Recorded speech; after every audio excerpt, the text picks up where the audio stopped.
The meet and discuss meeting of the Ambridge Area School District is held on Wednesday, October 10th, 2018.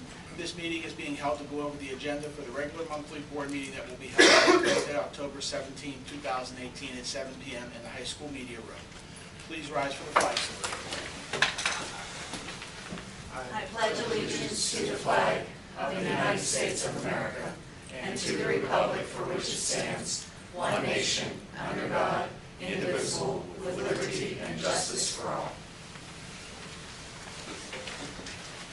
Public videotaping. The purpose of videotaping a meeting is for the public information.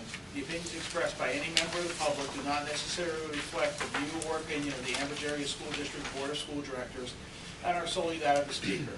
The Ambridge Area School District Board of School Directors hereby expressly disclaims any and all responsibility or liability for any false, defamatory, or slanderous statements expressed by the speaker.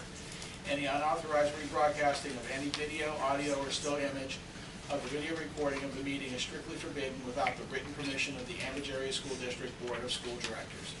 May I have a roll call, please? Mrs. Fisher? Here. Mrs. Kehoe? Here. Mr. Kowal? Mrs. Locker? Mrs. Mylan? Ms. Pettigo? Here. Mr. Sass? Mr. Weir? Present. Mr. Angus? Here. 5 members present. Thank you. Is there any correspondence this evening? There is. We have a letter of thanks from the Lockland Memorial Library for the $7,250 contribution to the library. Thank you very much. Well, how much was that again? $7,250. Thank you. Student teacher recognitions. Dr. Walter. Yes, I have a delightful recognition this evening. This award recognition goes to State Street Elementary, and let me get around here. Mr. McKelvey, do you want to come up, please? Sure. State Street Elementary School has been recognized as a Title I distinguished school for the 18-19 school year. State Street was chosen as a high progress school by being in the highest 5% of Pennsylvania based on mathematics and ELA value added assessment during the 17-18 academic year. So overall, considering Tom's population in that building and the test scores and the growth that those kids made, his building has been recognized as Title I distinguished school. I would like Mr. King to stand up and just kind of explain a little bit further how valuable this award is for the district, because he does all the Title I grant writing, which is about $600,000 a year for the district. Yeah, So congratulations. State Street Elementary receives about $160,000 in federal funds. Kathy, thank you for being on every committee I've ever had with it. About $160,000 in federal funds at State Street. We pay for tutoring and also our academic behavior coach. It's for the top 5% of Title I schools in Pennsylvania. So there's 158 schools chosen out of 3,160. So it's the first time we've ever received a Distinguished Academic Award as a district, and I'd like to congratulate the faculty, staff, and students. Also, we have Title I, constantly are having Title I parent involvement events. Our next one is October 29th at Highland from 6 to 8. Our last one was at State Street. We had 145 parents and students there. So I'd like to thank you for your support, and good job, Mr. McKelvey. And Thank you. I have to add, I can get a picture. I'll get a picture after. Okay. I have to add that when we went down to State Street for a little celebration, Mr. King told the staff that it's rare that he sends a congratulatory thank you to anybody, and the staff got one from him that day. yeah, So I don't generally send them for coming to work. Yeah, it has to be something good. All right. Anything else this evening? Any other letters? Any presentations? No? Okay. Public comment. The meet and discuss meetings are open to the public. At this time, district residents may come forward to comment or ask questions on agenda items only. Each person must state their first and last name and address prior to speaking. Each person will be allowed 3 minutes and can speak only once during this half-hour period. There will be no discussion during this time, but any board member or administrator desiring to address questions or concerns may do so at the conclusion of the committee reports. So is there anyone from the public who would like to talk about any agenda items this evening? Okay, we'll forward with the committee reports. First up would be Education and Technology, Mrs. Pettigrew. Thank you, Mr. President. 3 items today for discussion. First one is drill and academic competition. It's recommended that Sergeant Major John F. Rethage, a Marine Corps JROTC instructor, be authorized to take the JROTC unit to Penn Hills High School, Pittsburgh, PA, for a drill and academic competition on October 27, 2018.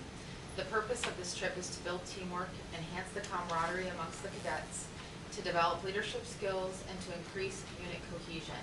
The aforementioned drill academic competition is educational and in compliance with the required curriculum. The JROTC unit will incur the expense related to this trip. All expenses will be obtained through fundraising. Parents or guardians will be required to sign permission and release forms. Any comments or discussion? Okay. Number 2, field trip. It's recommended that Anthony Amadeo, a social studies teacher at the middle school, be authorized to take the 7th and 8th grade social studies students to Washington, D.C. from November 2nd through November 4th, 2018. The bus will depart from the middle school on Friday, November 2nd at 4:30 p.m. and return to the middle school on Sunday, November 4th around 9 p.m. The trip will cost $350 per student and will cover all expenses. There will be no cost to the district. Parents or guardians will be required to sign permission and release forms. Chaperones will be required to have current clearances, satisfactory drug screenings, TB testing, and responses by current/former employers to Act 168 screening. Any discussion on that? I know that's always a great trip. Number 3, settlement agreement. It's recommended to approve the settlement agreement between the district and student 2018-01 as presented. It is further recommended to authorize the administration to take all steps in accordance therewith. Okay. Any discussion on number 3? All right, thank you. That's all.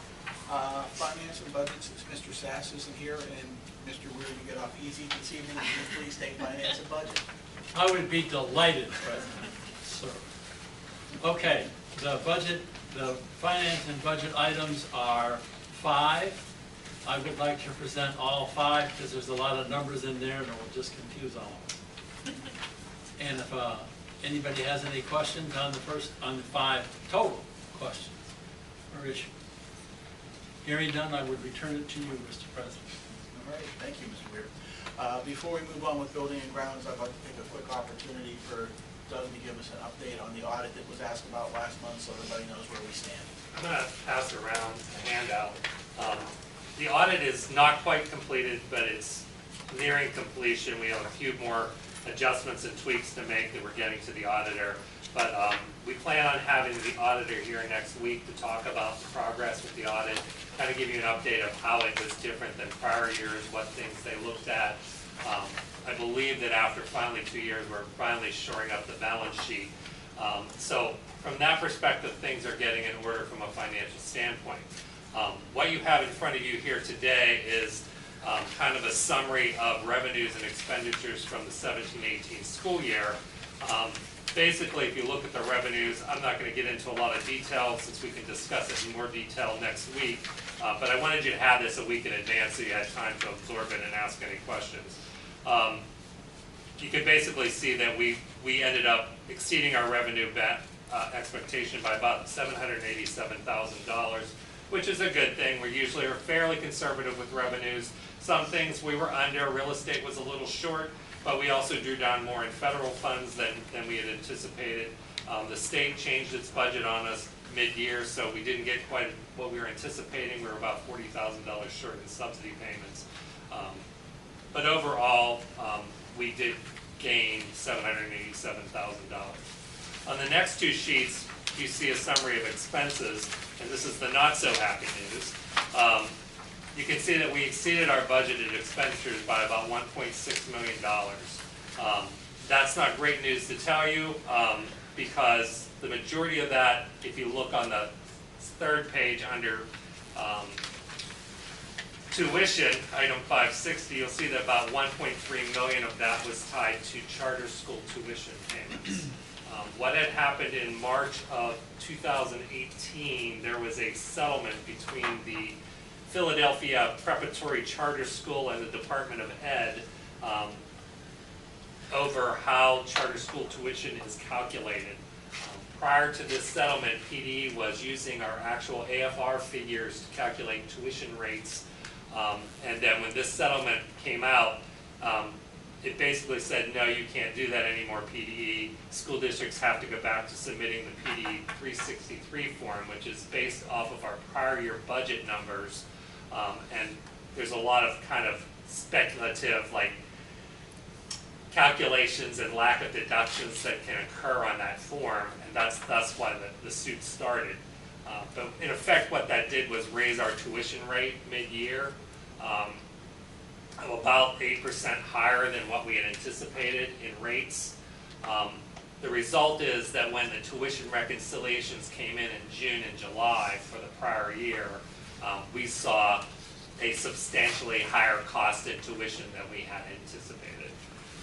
So we have done, initially those numbers were worse. We had some mistakes that were on the 363, so we recouped that money back, or we're recouping a lot of that money back. But the bottom line is we ended up in the hole on expenditures, the net result being that you're going to see a reduction in your fund balance at the end of the year of about just slightly under $1.3 million.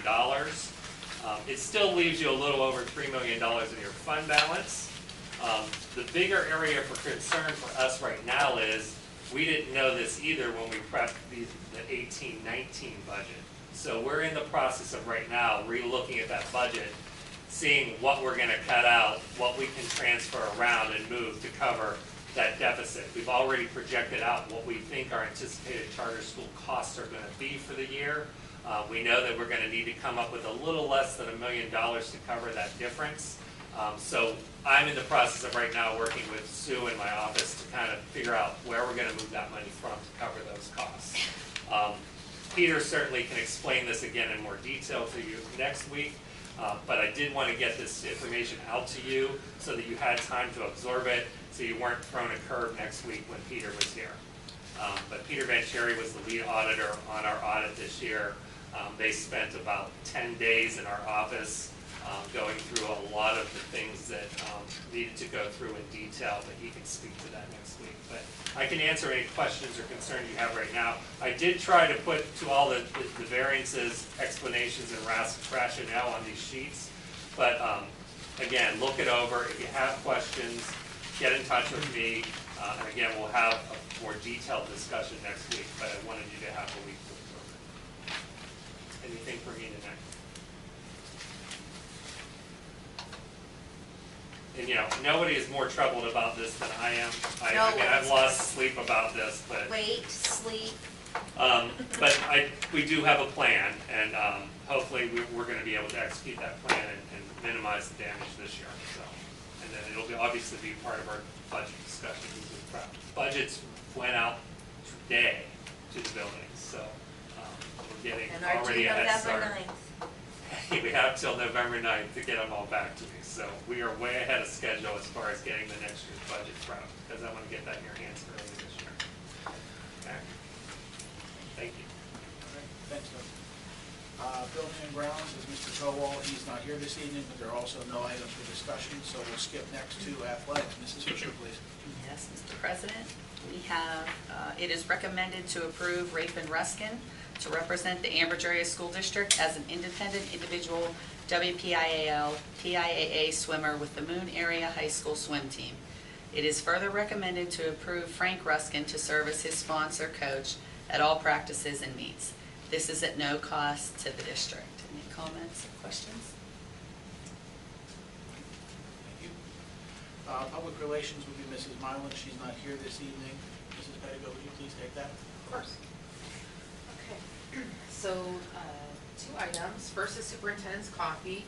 Ambridge Area School District families are invited to enjoy coffee and conversation with the superintendent, Dr. Joe Welter, at special sessions designed to share information about AASD. Sessions are scheduled as follows.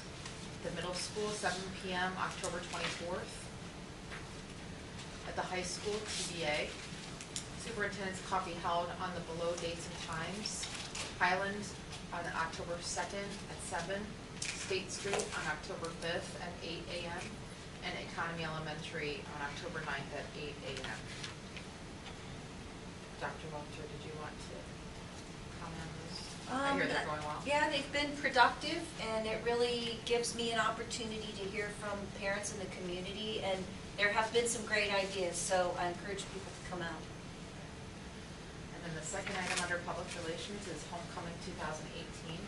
There's not a lot of comments under there, but what I would share just on behalf of Mrs. Mylan is that we had a parade this year, which has not happened in many years at Ambridge Area School District, and also a pep rally, which was the first in ever. No, Right. they used For to quite have a some time. bonfire. A bonfire, okay, so new event, very successful, very well attended, lots of great exciting things happening during homecoming weekend, and I think that the football team and all the students felt very well supported, as well as the community enjoying it. So that's it for public relations. Any other comments on homecoming 2018? Kathy? Other than it's going to be bigger and better next year, we're looking forward to having a year to plan and make things bigger and better for next year. I got all positive feedback from everyone. I think it was a great event. It's something we need to do as a district and a community to promote. So I'm looking forward to helping plan with that as well. Thank you. Steering the rules this evening, Mrs. Kehoe. Item number 1 is policy 006, meetings. It is a third reading to ensure that meetings will be conducted in an orderly and businesslike manner and are consistent with law, state regulations, and board procedures. Item number 2 is policy 108, adoption of textbooks. It's also a third reading. It is to establish voting policy and a planned cycle of textbooks review and placement. Is there any questions on that one? Item number 3, policy 704, maintenance, also a third reading, is to adopt updated school board policy 704 to establish and implement a maintenance program for buildings, property, and equipment. Is there any questions on that one? Item number 4, policy 806, child abuse, is also a third reading. It will retire school board policy 806, child/student abuse, adopted on October 19, 2011, amended on December 11, 2013, to ensure that staff adhere to identification and reporting requirements of suspected child abuse in order to comply with the Child Protective Services law and school code. Is there any questions? Item number 5, policy 111, lessons plans. It's a first reading. It is to require professional staff members to develop and maintain daily lesson plans. Any questions on that one? Item number 6, policy 246, school wellness. It's a first reading, and it is to provide a healthy school environment where students can learn about and participate in positive dietary and lifestyle practices that can improve student achievement. Any questions? Item number 7, policy 802, school organization, first reading, and it's to update the organizational structure of the buildings. Any questions? Item number 8, policy 808, food services, first reading, to require professional staff members to ensure the effective operation of the district's food service program. Is there any questions on those? That concludes my report. Okay, and right back to you for legislative, please. Okay, item number 1 is the Beaver Valley Intermediate Unit Resolution 2018-19-2. It is recommended to approve the resolution authorizing a mail-in ballot on an annual basis for the Beaver Valley Intermediate Unit reorganization and election of officers for the Beaver Valley Joint School Board as presented. Is there any questions on that? Okay, that concludes my report. Thank you. Ms. Point, the Sunshine Law, please. Section 708 of the Sunshine Law permits agencies to hold executive sessions to discuss employment and personnel matters, labor relations and arbitration matters, purchase or lease of real estate up to the time an option or agreement is obtained, litigation or potential litigation, and other agency business which, if discussed in public, would violate lawful privilege or would violate confidentiality laws. The Board of School Directors held an executive session to discuss employment and personnel matters, salary schedule, and labor relations. The board did not take any legislative action. Thank you. Is there there anything else for anyone this evening before we ask for a motion to adjourn? If not, may I have a motion to adjourn? So moved. Thank you, Mr. Second. Gill. Second, Mr. Wheel. All in favor?